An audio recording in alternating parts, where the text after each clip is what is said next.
The story of tuna fishing is not just about catching a fish. It is about a journey that stretches back hundreds of years, crossing oceans, shaping cultures, feeding nations, and connecting human ingenuity with the mysteries of the sea. Among the many countries tied to this story, Japan stands as one of the most iconic. For centuries, tuna has been at the heart of Japanese cuisine culture and commerce.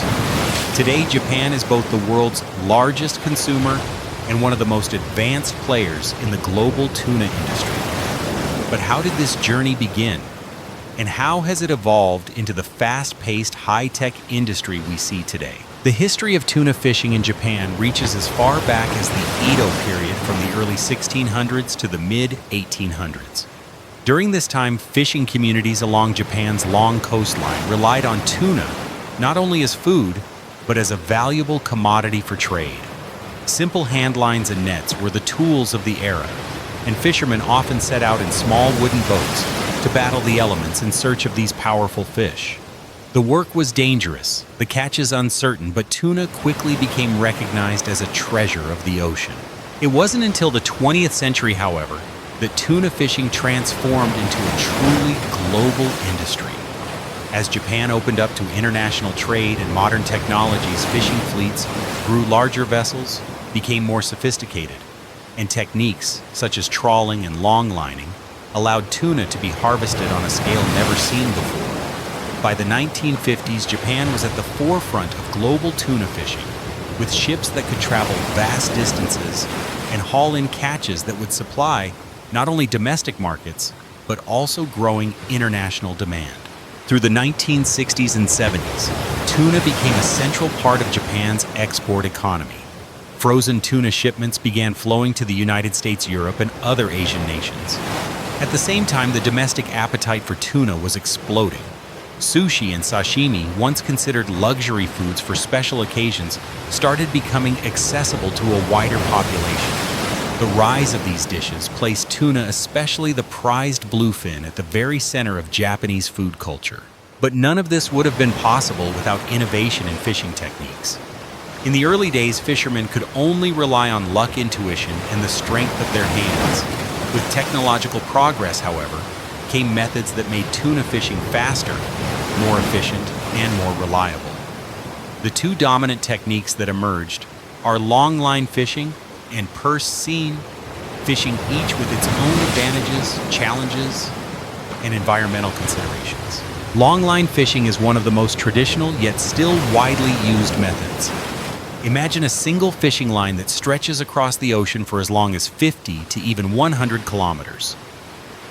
Attached to this main line are thousands of smaller branch lines, each ending in a sharp hook baited with fish or artificial lures. Floats keep the main line at the surface, while the baited hooks dangle deep into the darker waters where tuna roam. This method is particularly effective for species like bluefin and bigeye, which prefer the cooler, deeper layers of the sea. When a tuna takes the bait, its immense strength pulls against the line, sending signals up to the floating buoys. Fishermen can then identify the catch and slowly haul it aboard. Longline fishing allows crews to cover vast areas of offshore ocean, often far from crowded coastal waters. It also yields some of the largest, most valuable tuna in the market. Yet the method is not without its downsides. Long lines can take hours, sometimes days, to bring results. They can also accidentally catch unintended species such as sharks, sea turtles, or seabirds. For this reason, longline fishing requires both patience and responsibility, as fishermen must manage their gear carefully to minimize unwanted bycatch. In contrast, purse seine fishing, sometimes called trolling, in this context is the definition of speed and efficiency. Instead of relying on individual hooks, purse seine fishing uses a massive net that can encircle an entire school of tuna in one sweep. Once a school is located, often with the help of satellites or radar, the vessel drops its net in a circle, creating a giant wall around the fish. The bottom of the net is then drawn tight, like pulling the strings on a bag, trapping hundreds or even thousands of tuna inside. This method is especially effective for species like yellowfin and skipjack, which swim in large schools near the surface. Within minutes, a purse-seine operation can capture more tuna than a longline crew might catch in days. The economic benefits are obvious: higher productivity, lower fuel consumption, and the ability to meet soaring global demand. Yet once again, speed comes at a price. Purse-seine nets risk capturing unintended animals, particularly dolphins, which often swim alongside tuna schools. Though dolphin-safe practices and escape technologies have been introduced, the challenge remains. Additionally, the sheer volume of fish caught in a single haul raises concerns about overfishing and the sustainability of tuna populations. Beyond these large-scale techniques, there is another more traditional approach that is still practiced in parts of Japan and the Pacific Islands: pole and line fishing. This method is perhaps the most human-centered of all. Each fisherman stands on deck with a sturdy rod line and hook. Live bait, usually small sardines, is tossed into the water to lure tuna close to the surface.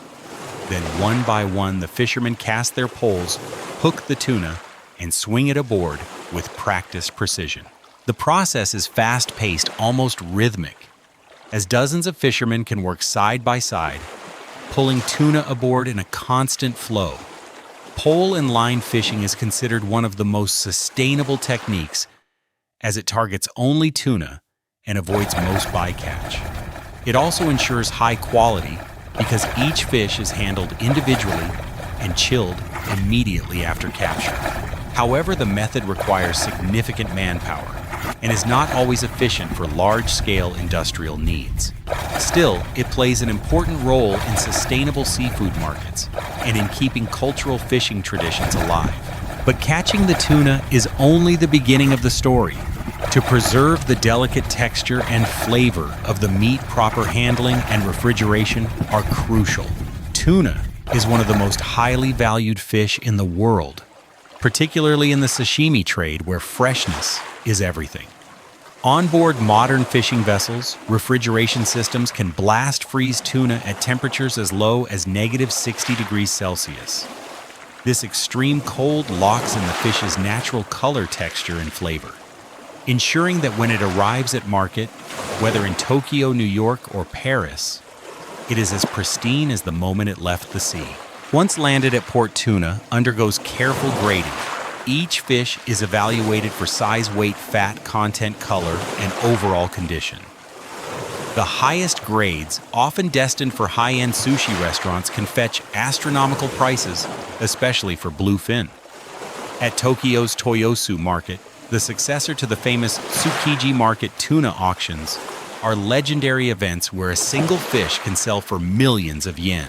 These auctions not only set market prices, but also symbolize the cultural and economic significance of tuna in Japan. From the port, tuna takes one of several paths. Some go directly to restaurants, sliced into exquisite sashimi and sushi within hours of landing. Others are transported to processing factories where they are transformed into a wide variety of products: frozen fillets, canned tuna, ready-to-eat dishes, and more. Each step of processing must follow strict hygiene and safety standards, ensuring that the tuna maintains its premium quality from ocean to table. The tuna industry is more than just fishing and processing. It is a cornerstone of Japan's economy. Tuna and related seafood exports account for billions of dollars each year, supporting not only fishermen, but also processors, traders, transport companies, and restaurants. Large corporations such as Maruha Nichiro and Nippon Suizan Kaisha operate fleets, factories, and distribution networks that stretch across the globe, ensuring that Japanese tuna reaches markets in the United States, Europe, and beyond. Yet with this success come pressing challenges. Overfishing, climate change, and international competition threaten the future of tuna stocks. Managing these risks requires cooperation at every level. Local fishermen adopting sustainable practices, governments enforcing quotas, enclosed seasons, and international organizations working to regulate fishing in shared waters. The balance between economic demand and ecological responsibility has never been more urgent.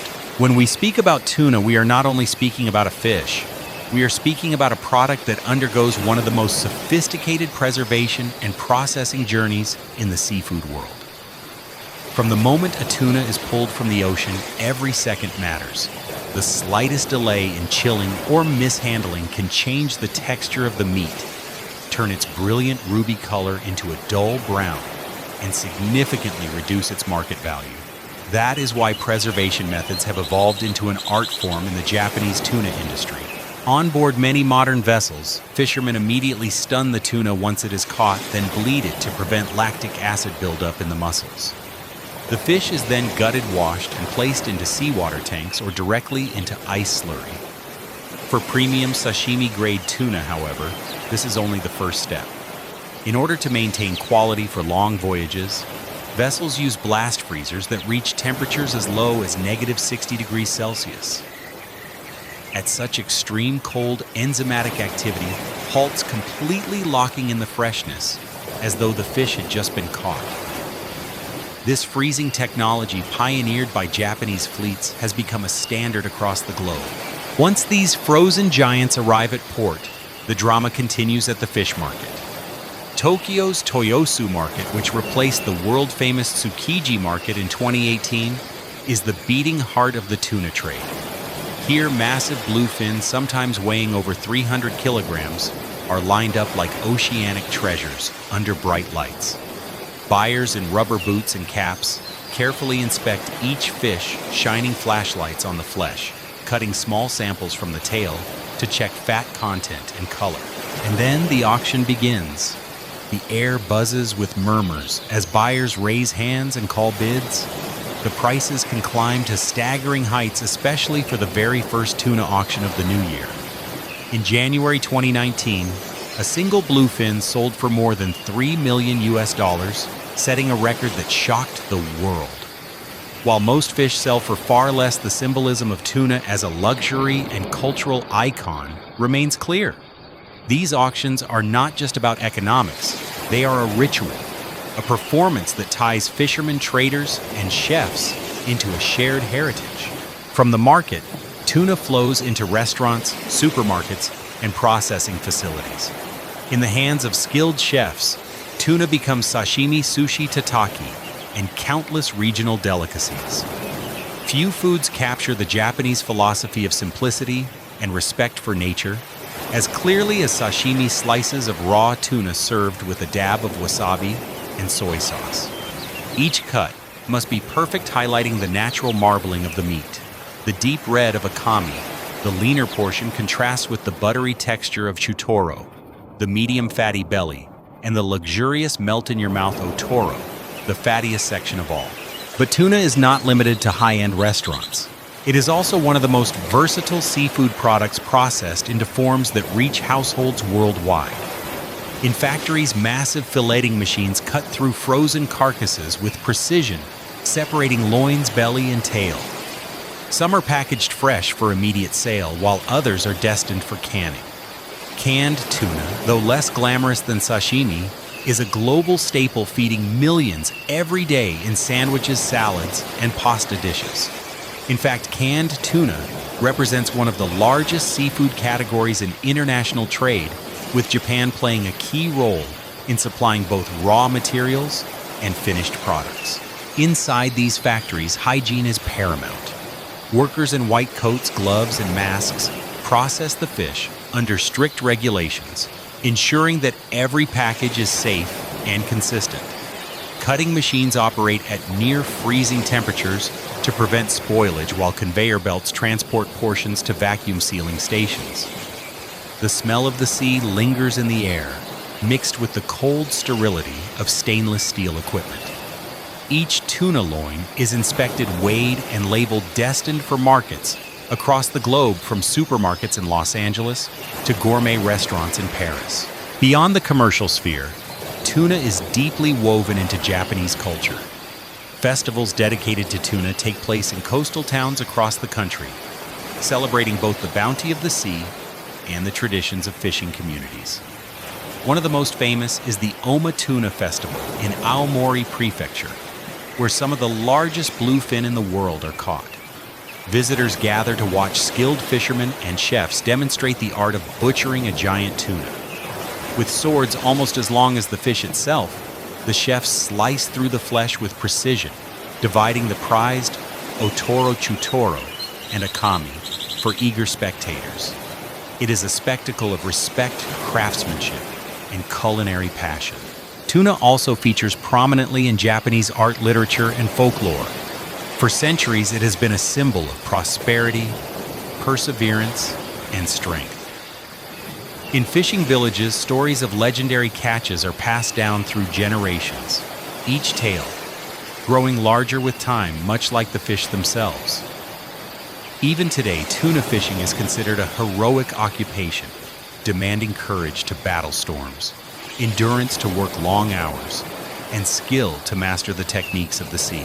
Economically, the tuna trade supports entire regions, from small-scale fishermen who supply local markets to large corporations managing fleets and global exports. The industry sustains hundreds of thousands of jobs.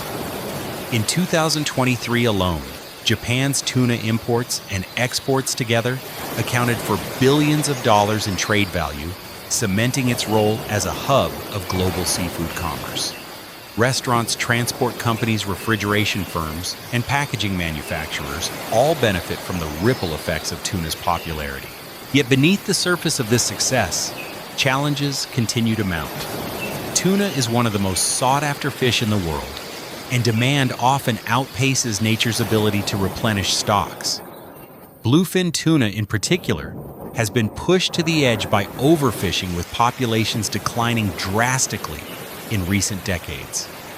International organizations such as the International Commission for the Conservation of Atlantic Tunas (ICCAT) and regional fishery management bodies now impose strict quota size limits and seasonal closures in an attempt to protect the species. Climate change further complicates the picture. As ocean temperatures rise, tuna migratory patterns shift, forcing fishermen to travel further and adapt their techniques. Warmer waters also affect the availability of bait fish, creating ripple effects throughout the marine ecosystem. Pollution, especially plastic waste, poses another danger, as tuna can ingest microplastics that eventually enter the human food chain. Sustainability, therefore, has become the central issue of the modern tuna industry. Across Japan and beyond, initiatives are being launched to balance economic needs with environmental responsibility. Some fleets have adopted circle hooks and biodegradable nets to reduce bycatch. Certification programs like the Marine Stewardship Council (MSC) label promote responsible fishing practices, giving consumers confidence that the tuna they purchase comes from sustainable sources. Meanwhile, research into tuna aquaculture, raising tuna in captivity, offers a potential long-term solution. Though challenging due to the species' high energy demands and migratory behavior, tuna farming has made promising advances in Japan, with fully farm-raised bluefin now available on the market. Despite these hurdles, the allure of tuna remains undiminished. For chefs, it is a canvas for artistry.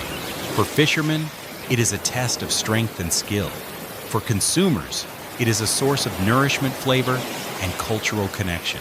Tuna has transcended its role as just another fish. It is a global icon, representing the ties between humanity and the sea. As we look at the intricate web of tuna fishing preservation, processing, and trade, it becomes clear that this story is not only about Japan, but about the interconnected world we live in. From the coastal waters of the Pacific to the bustling markets of Tokyo, from family-run sushi counters to multinational corporations, tuna's journey is a mirror of globalization itself, full of opportunity, but also full of responsibility. The question that remains is, how will we continue this story into the future? Will we protect the oceans that provide us with this extraordinary resource, or will we take too much, too fast, leaving only memories for future generations? The answer lies in the choices we make today, in the balance we strike between tradition and innovation, consumption and conservation, the needs of people and the health of the planet. To truly understand the scale of tuna's impact, we must move beyond Japan's shores and follow the fish as it travels across oceans and continents, weaving its way into global cuisine and culture. From Tokyo's Toyosu Market, some tuna loins are destined for the most exclusive sushi counters in Ginza or Osaka, but many are carefully packed and shipped abroad. Air cargo becomes the lifeline of this trade as frozen loins and fresh tuna are whisked across time zones to New York, London, Dubai, and Sydney. In the cavernous holds of cargo planes, boxes marked with Japanese kanji sit among flowers, electronics, and luxury goods, symbols of the interconnectedness of our modern world. In Europe, tuna finds a new identity. In Spain, particularly along the southern coast of Andalusia, tuna is celebrated through the ancient fishing tradition known as almadraba. This method, dating back more than 3,000 years, involves setting labyrinth-like nets along tuna migration routes in the Strait of Gibraltar. Each spring, when bluefins swim from the Atlantic into the Mediterranean, to spawn, Spanish fishermen guide them into the nets with precision. The result is a controlled, selective harvest that supplies some of the richest fatty tuna in the world.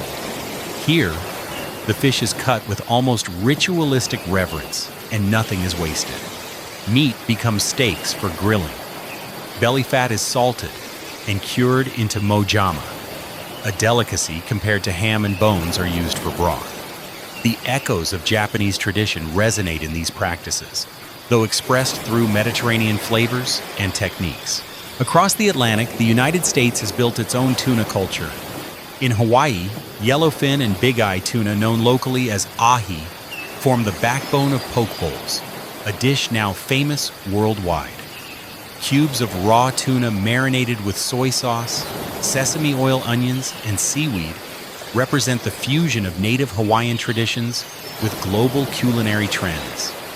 Along the West Coast, sushi restaurants thrive in cities like Los Angeles and San Francisco, where fresh tuna shipments arrive daily from the Pacific.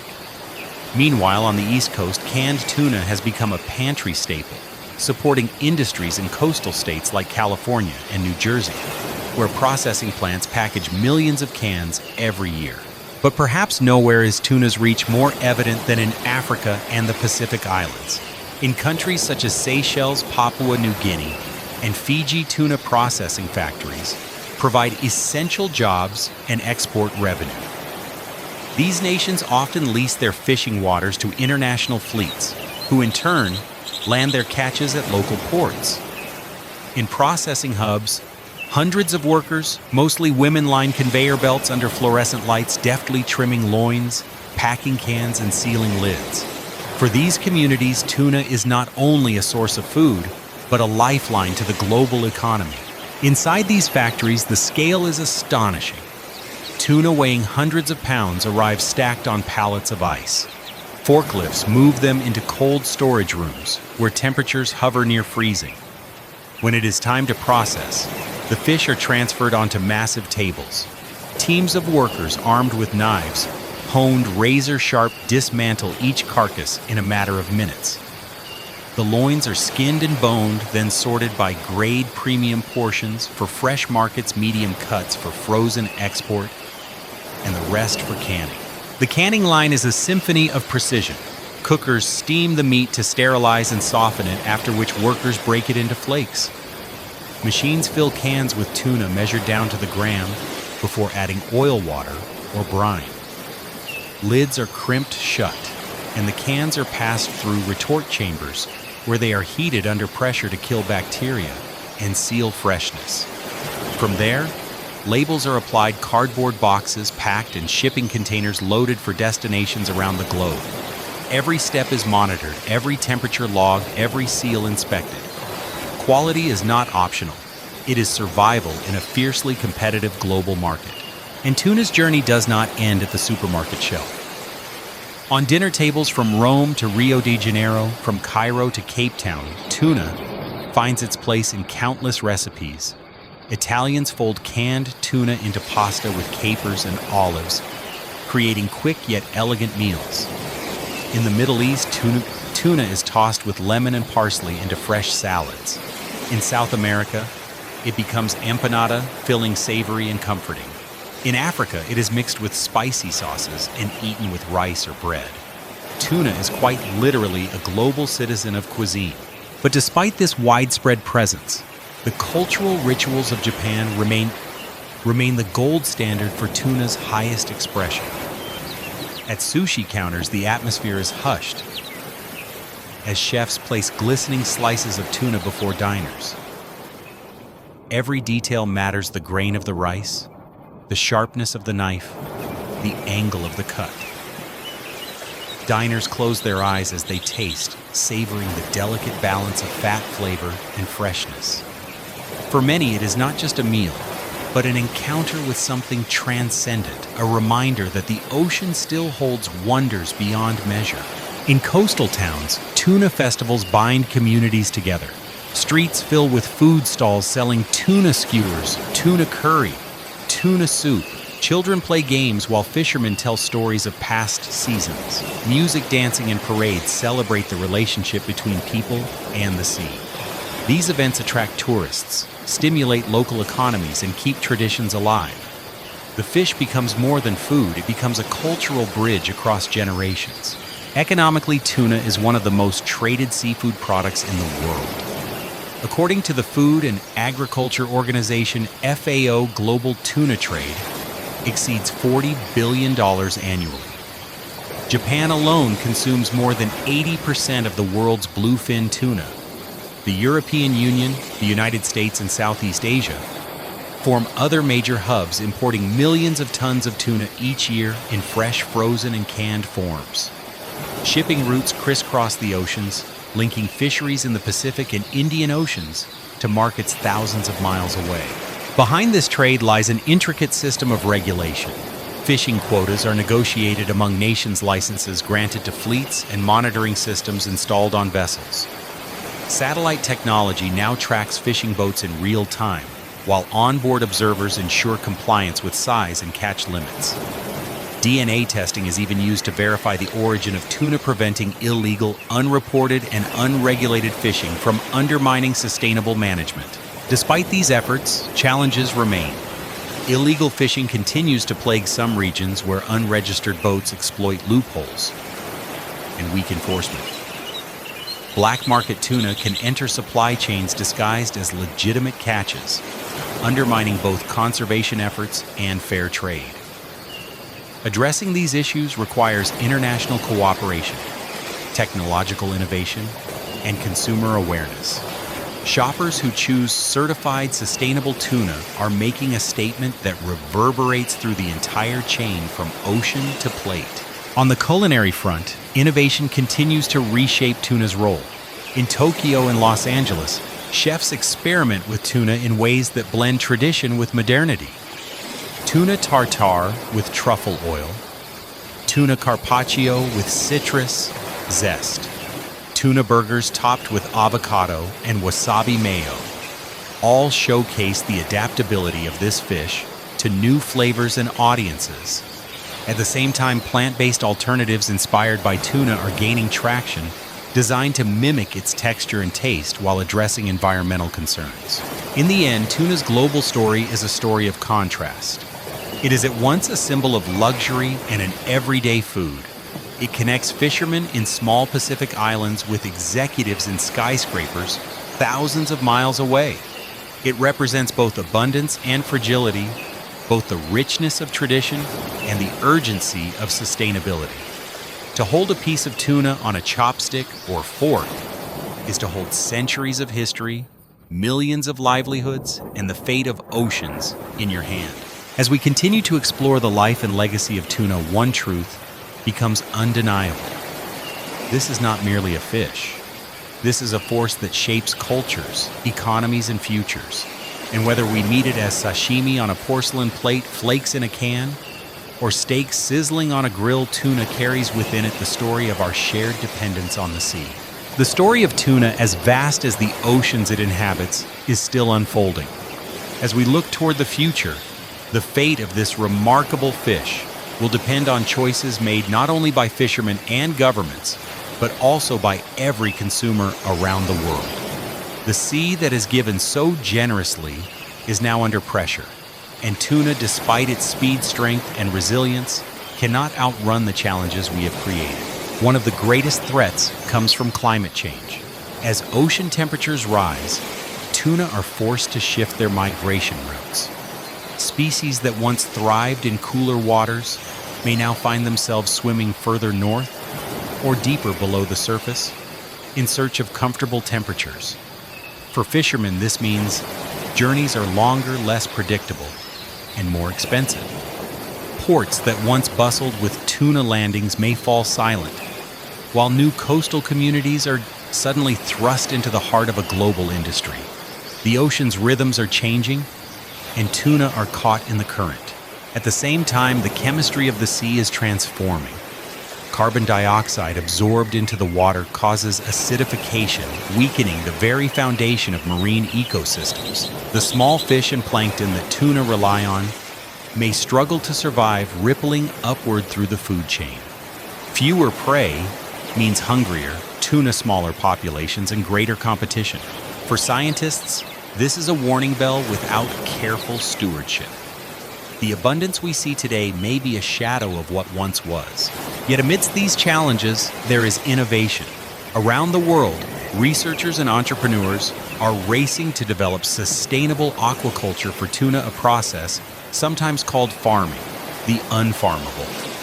Unlike salmon or shrimp, tuna are powerful swimmers that require vast space and constant motion. Early attempts to raise them in pens ended in frustration as fish injured themselves or refused to breed. But breakthroughs have emerged. In Japan, scientists have successfully bred bluefin tuna from eggs in captivity, closing the life cycle for the first time. Massive offshore pens now hold schools of tuna, where currents and careful feeding mimic the open ocean. In Spain and Australia, similar projects are underway, with wild-caught juveniles raised to maturity in controlled environments. Though controversial, these efforts hold the promise of reducing pressure on wild stocks while still meeting global demand. Technology is also transforming how wild tuna are caught. Satellite buoys, drones, and underwater sonar now help fishermen locate schools with greater precision, reducing bycatch and wasted effort. Electronic logbooks and GPS tracking ensure that catches are documented and traceable, building consumer trust in the label "sustainably sourced." In some regions, blockchain technology is even being tested, creating digital records from the moment a tuna is caught to the moment it arrives on a dinner plate. But beyond science and technology, the story of tuna remains profoundly human. In coastal villages, the rhythm of life is still dictated by the sea. At dawn, fishermen gather at harbors, their boats rocking gently against the tide. Nets are checked, hooks, sharpened, fuel tanks filled. For many, this is not simply a job, but a calling, a way of life passed down through generations. Fathers teach sons the secrets of currents, tides, and migration patterns. Mothers and daughters often work onshore mending nets, preparing bait, or managing markets. Tuna is not just a resource. It is identity, heritage, and pride. These human stories reveal the stakes of sustainability. In the Pacific Islands, tuna license fees fund schools, hospitals, and infrastructure. In Japan, festivals honoring the sea blend Shinto rituals with modern celebrations reminding communities that respect for nature must accompany its use. In Europe, artisanal fishermen advocate for traditional methods like pole and line fishing, which take fewer fish but preserve marine balance. Each narrative underscores a simple truth: protecting tuna means protecting people. And so we are faced with choices. Will tuna continue to be a symbol of abundance, culture, and connection? Or will it become another cautionary tale of overexploitation? The answer depends on collective responsibility. Governments must enforce quotas with courage, not compromise. Consumers must ask where their tuna comes from and choose products certified as sustainable. Chefs and restaurants must honor the fish by minimizing waste and celebrating every cut, not just the prized fatty belly. And fishermen must balance tradition with innovation, ensuring that their grandchildren inherit not just stories, but living seas. As this journey comes to a close, let us return once more to the ocean. Picture a school of tuna beneath the waves, silver bodies flashing in the sun, muscles rippling with power, each fish part of a greater whole. They move with purpose, driven by instincts honed over millions of years. Above them, the sky is vast, the horizon endless. The world we build will determine whether such scenes remain common or fade into memory. Imagine, too, the dinner table where tuna finally arrives. Perhaps it is a slice of sashimi glistening on porcelain in Tokyo. Perhaps it is a steaming bowl of pasta with tuna and capers in Rome. Perhaps it is a poke bowl in Honolulu.